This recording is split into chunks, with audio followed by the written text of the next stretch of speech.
அலகு 29. எருசலேமின் நிலைமை. தாவீது பாசறை அமைத்த நகராகிய அரியேலே, அரியேலே, ஐயோ உனக்கு கேடு!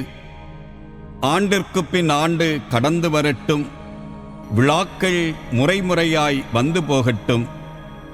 அரியேலுக்கு நான் இடுக்கண் விளைவிப்பேன், அங்கு அழுகையும் புலம்பலும் நிறைந்திருக்கும்.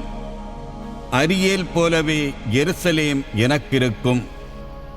உன்னை சுற்றிலும் பாசறை அமைப்பேன், கொத்தளங்களால் உன்னை சூழ்ந்து வளைப்பேன்.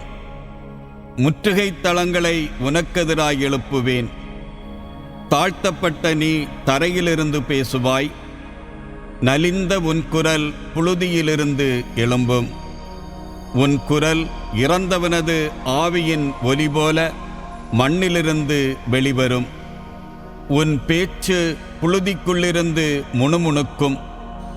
உன் பகைவரின் திரள் நுண்ணிய தூசி போல் இருக்கும். கொடியவரின் கூட்டம் பறக்கும் பதர் போல் இருக்கும். இவை திடீரென ஒரு நொடியில் நிகழும். இடிமுழக்கம், நிலநடுக்கம், பேரிரைச்சல், சூறாவளி, புயற்காற்று, விழுங்கும் நெருப்பு பிளம்பு ஆகியவற்றால் படைகளின் ஆண்டவர் உன்னை தண்டிப்பார். அரியேலுக்கு எதிராக போர் தொடுக்கும் திரளான வேற்றினத்தார் அனைவரும் அதற்கும் அதன் அரணுக்கும் எதிராக போரிட்டு அதை துன்புறுத்திய அனைவரும் கனவு போலும் கனவில் காணும் காட்சி போலும் மறைவர். பசியாயிருப்பவர் உண்பதாய் கனவு கண்டு விழித்தெழுந்து வெறும் வயிற்றினராய் வாடுவது போலும், தாகமாயிருப்பவர் நீர் அருந்துவதாய் கனவு கண்டு விழித்தெழுந்து தீரா தாகத்தால் தவிப்பது போலும், சீயோன் மலைக்கெதிராய் போர்தொடுக்கும் திரளான வேற்றினத்தார் அனைவரும் ஆவர். எச்சரிக்கைகள் புறக்கணிக்கப்படுதல். திகிலடையுங்கள், திகைத்து நெல்லுங்கள், குருடரை போலிருங்கள், பார்வையற்றோராகுங்கள், குடிவெறியிலிருங்கள்.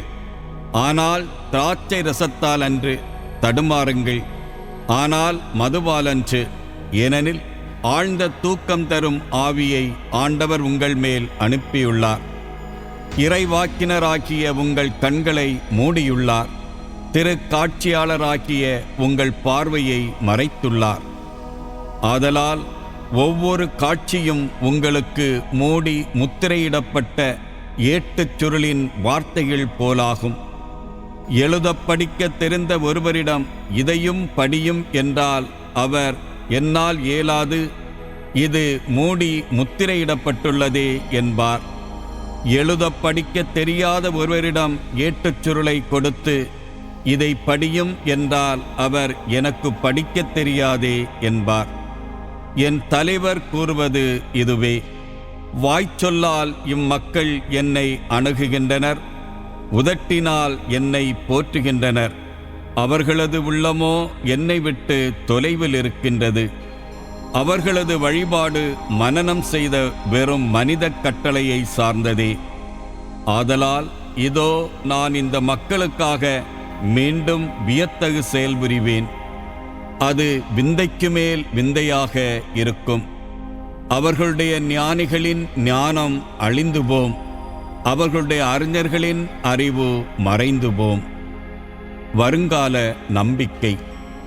ஆண்டவரிடமிருந்து தங்கள் திட்டங்களை மனதின் ஆழங்களில் மறைத்து கொண்டு தங்கள் செயல்களை இருளில் செய்து நம்மை எவர் காணப்போகின்றார், நம்மை எவர் அறியப் போகின்றார் என சொல்வோருக்கு ஐயோ கேடு! நீங்கள் செய்யும் முறைகேடுதான் என்ன?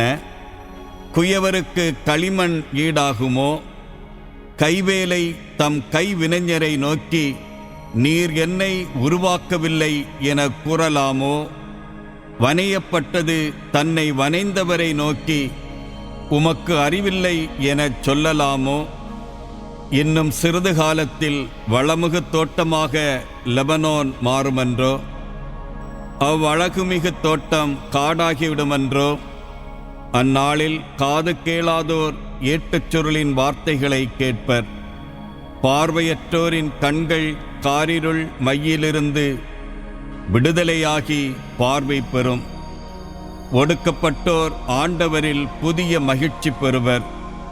மானிடரில் வறியோர் இஸ்ரவேலின் தூயவரில் அகமகிழ்வர்.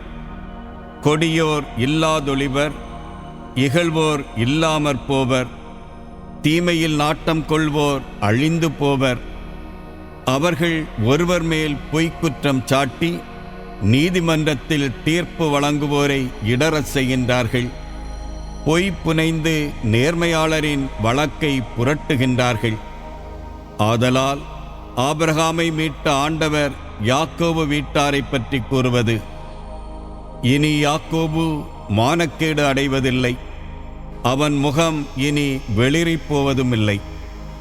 அவன் பிள்ளைகள் என் பெயரை தூயதென போற்றுவார்கள்.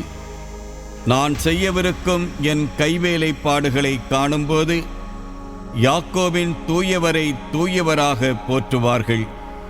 இஸ்ரவேலின் கடவுள் முன் அஞ்சி நிற்பார்கள். தவறிழைக்கும் சிந்தையுள்ளோர் உணர்வடைவர். முறுமுறுப்போர் அறிவுரையை ஏற்றுக்கொள்வர்.